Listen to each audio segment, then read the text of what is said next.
kita melakukan beribadah. Perlu saya sampaikan di sini baru ada dua kecamatan yang putih untuk di Jombang, yaitu Kecamatan Bareng dan Kecamatan Kudu. Kemudian kalau Landaan mungkin nanti masih bisa dicari karena biasanya kalau ada PDP-nya adalah di rumah sakit dan keluarganya biasanya juga sudah dilakukan pelacakan dan screening. Kalau sudah misalnya reaktif atau apa pasti sudah diisolasi. Untuk kebijakan di Jombang kita lakukan isolasi di beberapa tempat. Baik di rumah sakit, kalau ruang isolasi yang dikelola oleh Pemkab adalah di Kecamatan Jombang. Kemudian kenapa kok di Jombang begitu banyak dan menyebar? Mohon izin untuk saya sampaikan di sini bahwasanya kita melakukan pelacakan yang cukup masif, sehingga kita melakukan deteksi dini cukup masif, sehingga banyak sekali yang saudara-saudara kita buka tanpa sakit yang berat, kita sudah lakukan isolasi. Karena kalau dilihat di sini 22 orang yang dengan sakit berat, ya. Yang lain adalah dengan sakit ringan dan tapi masih terkonfirm positif. Yang perlu diketahui dan kita harus hati-hati karena lamanya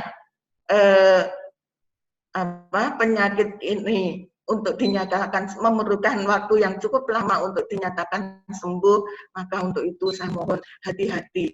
Penyebarannya sangat-sangat mudah, tetapi penyembuhannya cukup waktu yang sangat lama.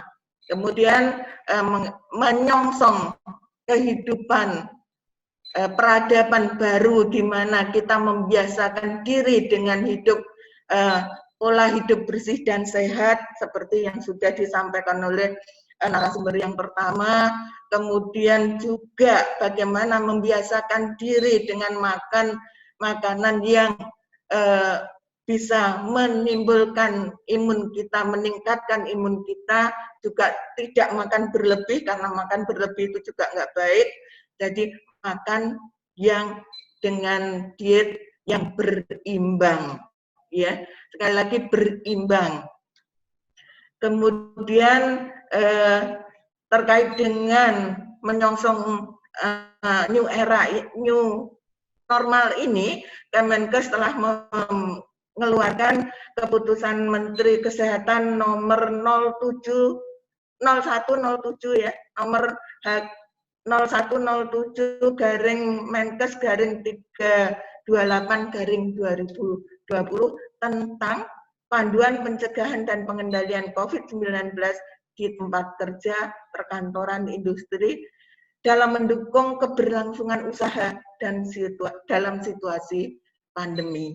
Jadi kalau yang untuk di pendidikan memang kayaknya ini harus paling hati-hati karena kalau kita sembrono maka kita akan kehilangan generasi generasi yang akan terjadi karena begitu cepatnya wabah ini penyakit virus ini menyebar dan kemudian menular. Dan ada beberapa penelitian yang mengatakan bahwasanya ada pemberatan di sana di mana pemulihan dari apa yang disebabkan penyakit yang disebabkan oleh virus ini agak cukup sulit untuk menjadi kembali 100%, ya. Kemudian latar belakang non sewu kita lewati ya, karena kemudian latar belakang sudah saya ceritakan tadi. Kemudian tujuannya adalah untuk meningkatkan upaya tempat kerja khususnya perkantoran dan industri dalam mencegah COVID-19 bagi pekerja selama pandemi. Dan ini kemudian dikembangkan oleh semua lini di kehidupan di baik kementerian maupun di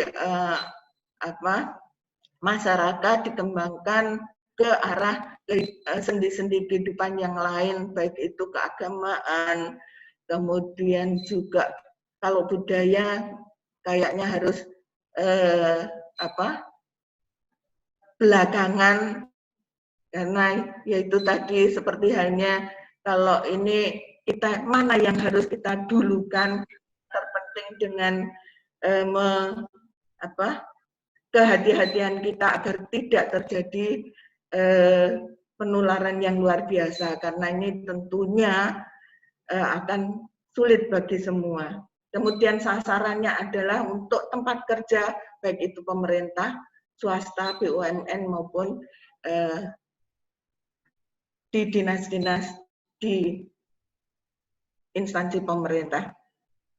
Kemudian pencegahan pengendalian COVID di lingkungan kerja itu bagaimana harus dilakukan, karena nggak akan bisa dilakukan oleh manajemen maupun owner itu sendiri, tetapi harus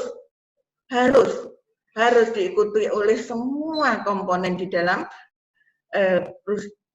organisasi itu, baik itu pekerja, pimpinan maupun semua sektor dari manajer top maupun pada staf yang paling bawah, sehingga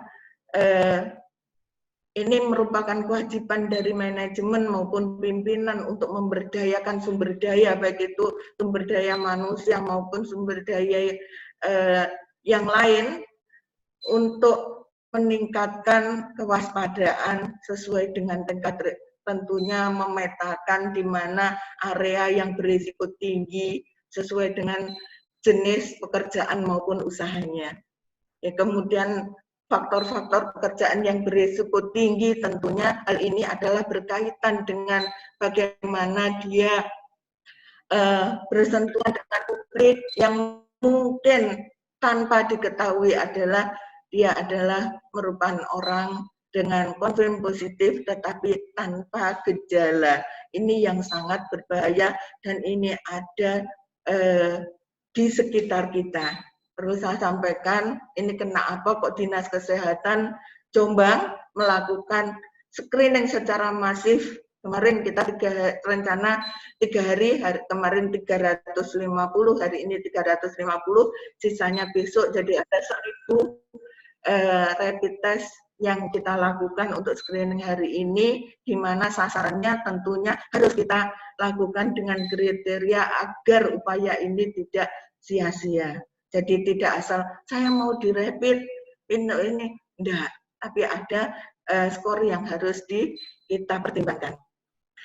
Itu jadi selain tempat bekerja juga faktor dari luar pekerjaan, misalnya yang terjadi di rumah, bagaimana kebiasaan di rumah, kemudian dia ngumpul-ngumpul apa enggak, komunitas apa yang dia ikuti, misalnya makanya sudah kalau beli apa-apa, beli dan pulang, enggak usah cangkruk, mungkin mubadir ya Yai, lebih baik di rumah berdoa. Mungkin itu kalau senjata kita gabungkan antara senjata kami yang ada di kesehatan adalah APD, sedangkan seperti yang disampaikan oleh Yai, senjata kita adalah doa, maka kita gabungkan dua-duanya dengan memakai masker sebagai APD individu, cuci tangan dengan benar, dan jangan lupa selalu berdoa. Selain itu diperparah juga dengan kondisi yang sudah penyakit yang dimiliki yang kita kenal dengan komorbid, ya, itu bisa diabetes, bisa hipertensi maupun jantung atau apapun.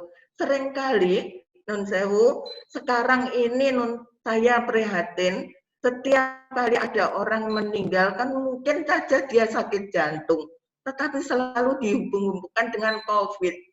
Padahal kita tidak tahu kejelasannya, seperti ada yang non sewu sudah dilakukan rapid test 4 kali, bahkan sudah dilakukan swab 2-3 kali negatif, di saat kemudian meninggal masih ada juga yang curiga COVID karena meninggalnya mendadak. Padahal non sewu sesek bisa juga karena pneumonia bakterial, tidak selalu karena virus, tetapi kita tetap harus waspada dengan memakai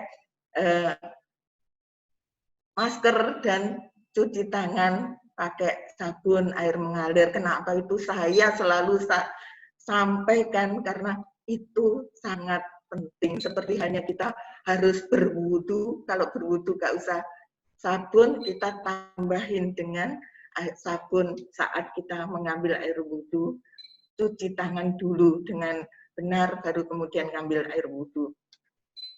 Kita sudah melewati, beberapa daerah melewati masa pembatasan sosial berskala besar atau PSBB. Tetapi kayaknya sepertinya nggak diperpanjang lagi. Untuk itu kita sudah bergerak ke arah kehidupan new normal. Apa yang harus kita lakukan? Seperti yang sudah kita lakukan ini, monggo selalu kita lakukan dengan sungguh-sungguh, dengan patuh, dengan untuk protokol kesehatan. Jadi senjatanya untuk new normal adalah patuh akan protokol kesehatan. Kita tahu protokol kesehatan apa? Ya, cuci tangan pakai sabun, air mengalir, pakai masker atau hand sanitizer, kemudian social distancing, kemudian menjaga asupan makanan yang bergizi, kemudian selalu berdoa, istirahat yang cukup. Saya kira itu yang harus kita lakukan. Ya, jangan sembrono. Kemudian sosialisasi, monggo saya mohon nanti di saat anak-anak kita sudah mulai masuk, selalu kita amati, kita ajak untuk melaksanakan dan mentaati protokol kesehatan ini. Ini adalah sebuah usaha dohir yang tentunya harus diikuti oleh doa. Kita seperti yang dikatakan oleh Pak Yai, kita tidak boleh sombong. Seringkali kita mendapatkan itu di masyarakat, kita pasrah pada Allah, opo jari Gusti Allah, tanpa melakukan upaya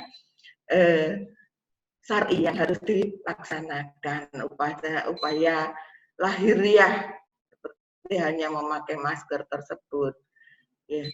Dan kemudian materi edukasi ini sangat banyak bisa diambil dari websitenya Kemenkes di www.covid19.go.id, bisa diunduh dengan mudah. Ya. Kemudian sekali lagi, bagi pekerja, bagi kita, bagi anak-anak yang akan menjalani kehidupan dengan budaya yang baru. Saya lebih suka dengan menerapkan budaya baru daripada kita ngomong normal, nanti diperuges normalnya saja, diambil normalnya saja, sehingga new-nya tidak catut, tidak ikut, sehingga hal ini seringkali menimbulkan masalah. Sudah kita hidup normal. Nah, normal ini adalah normal yang baru, di mana dulu kita tidak bermasker, sekarang kita harus mematuhi protokol kesehatan. Jadi itu masih berapa menit? Halo? Masih cukup waktu kan saya? Halo?